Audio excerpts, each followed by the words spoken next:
Ratusan kader PDI Perjuangan Jakarta Timur berunjuk rasa di depan Mapolres Metro Jakarta Timur. Pengunjuk rasa meminta pelaku pembakaran bendera PDI Perjuangan di depan gedung DPR kemarin ditangkap dan dihukum sesuai hukum yang berlaku.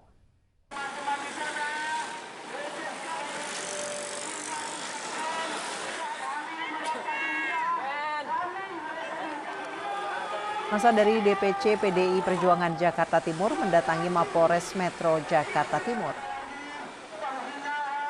Pengunjuk rasa long march dan membawa mobil komando yang dilengkapi dengan bendera serta sejumlah poster berisi tuntutan.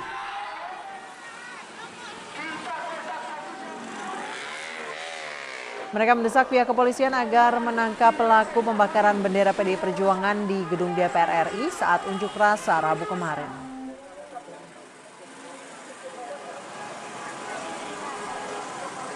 Untuk mencegah terjadinya hal-hal yang tidak diinginkan, unjuk rasa ini dijaga ketat aparat kepolisian.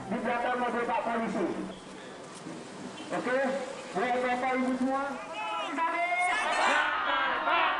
Bakar PKI, bakar PKI sekarang. Hati-hati katanya. Kita bakar bendera PKI sekarang.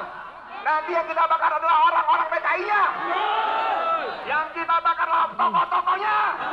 Dimanapun mereka berada.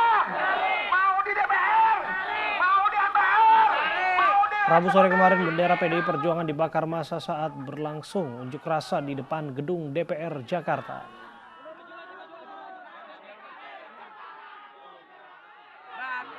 Pembakaran bendera terjadi karena adanya kekecewaan pengunjuk rasa yang menuding PDI Perjuangan sebagai inisiator RUU haluan ideologi Pancasila.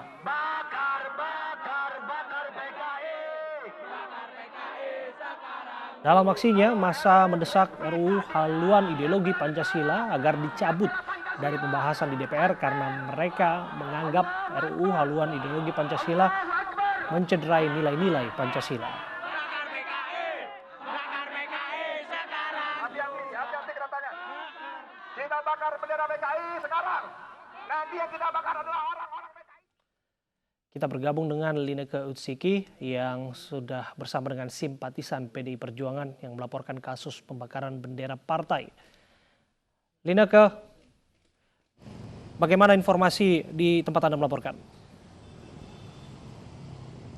Abraham, Anissa, dan juga pemirsa, tadi saat ini untuk situasi saat ini memang aksi dari unjuk rasa ataupun long march yang dilakukan oleh kader dari DPC PDIP Jakarta Timur tadi sudah selesai sekitar pukul 3 sore waktu Indonesia Barat dan langsung diterima dengan baik oleh Kapolres Jakarta Timur. Perlu kami sampaikan bahwa aksi long march yang dilakukan oleh kurang lebih sekitar 1.000 kader dari DPC PDIP Jakarta Timur ini dimulai tadi sekitar pukul 2 siang, dimulai dari Jalan Matraman Raya menuju ke Polres Jakarta Timur sebagai buntut panjang dari aksi pembakaran bendera PDIP yang dilakukan oleh sejumlah organisasi Islam yang tergabung dalam Aliansi Nasional Anti Komunis. Dan saat ini sudah bersama dengan saya sekretaris dari DPC PDIP Jakarta Timur dan kita langsung berbincang langsung untuk menanyakan apa saja yang menjadi tuntutan yang disampaikan oleh DPC PDIP ke Polres Jakarta Timur. Selamat sore Pak Eko. Pak Eko, tadi kita lihat sudah dilakukan long march dan saat ini sudah disampaikan sejumlah laporan begitu kepada Polres Jakarta Timur. Tuntutan apa saja disampaikan Pak? Ya, pertama yang kita sampaikan kepada Polres Jakarta Timur adalah agar kepolisian segera mungkin mengusut tuntas dan juga menghukum pembakar bendera PDI Perjuangan sesegera mungkin. Terkait dengan aksi long march yang dilakukan hari ini, apakah ini sudah disetujui oleh PDIP Pusat, Pak? Ya, kita menangkap bahwa DPP Partai juga akan memproses ini dengan cara berproses melalui hukum ya. Nah, salah satu kita jalankan instruksi tersebut adalah makanya kita mendatangi Kepolisian Resort Jakarta Timur. Ya, ini adalah satu rangkaian yang tidak terpisahkan. Nah, kemudian kita datang dan juga diterima dengan baik oleh Kapolres langsung. Pak Eko, ketika kita berbicara mengenai aksi pembakaran yang dilakukan kemarin oleh sejumlah organisasi Islam, ini bagaimana dari DPC PDIP Jakarta Timur ini melihatnya? Karena kalau kita dapat mengutip sedikit pernyataan dari Korlap Aksi Lapangan kemarin terkait dengan aksi demo, bahwa kejadian pembakaran kemarin ini sebagai suatu aksiden begitu, bukan sesuatu hal yang direncanakan. Ya, kalau kita melihat bahwa aksi kemarin cukup besar, terkoordinir dengan baik, tidak mungkinlah dia tidak memperhatikan yang sekecil-kecil itu. Kecuali memang itu sudah direncanakan dengan matang. Itu juga terlihatlah dari beberapa gambar, video yang menjadi viral, bahwa itu memang sudah tersetting dengan baik oleh mereka. Terkait dengan kalau kita lihat respons dari Sekjen PDIP yakni Hasto Kristianto menyebutkan akan menempuh jalur hukum untuk memproses aksi pembakaran kemarin. Apakah pihak dari PDIP sendiri ini sudah berbincang langsung dengan organisasi Islam yang tergabung dalam Aliansi Nasional Anti Komunis?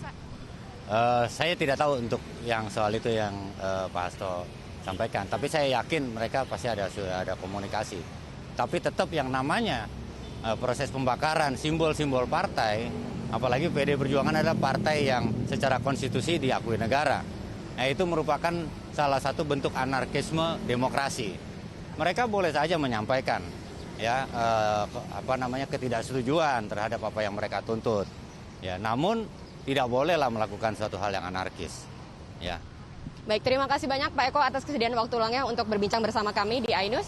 Ya, Abraham, Anissa, dan juga pemirsa, kalau kita lihat memang sebagai aksi Long March ini merupakan aksi yang pertama kali setelah sebagai buntut panjang dari aksi pembakaran bendera yang dilakukan kemarin oleh sejumlah organisasi Islam saat membahas ataupun memprotes terkait dengan RUU Haluan Ideologi Pancasila di depan gedung MPR DPR. Dan tentunya kita berharap bersama-sama bahwa kasus ini dapat segera tuntas dan dapat segera ditemukan titik cerah. Kembali ke Anda, Abraham dan juga Anissa. Terima kasih Lina ke Utsiki melaporkan langsung dari Jakarta.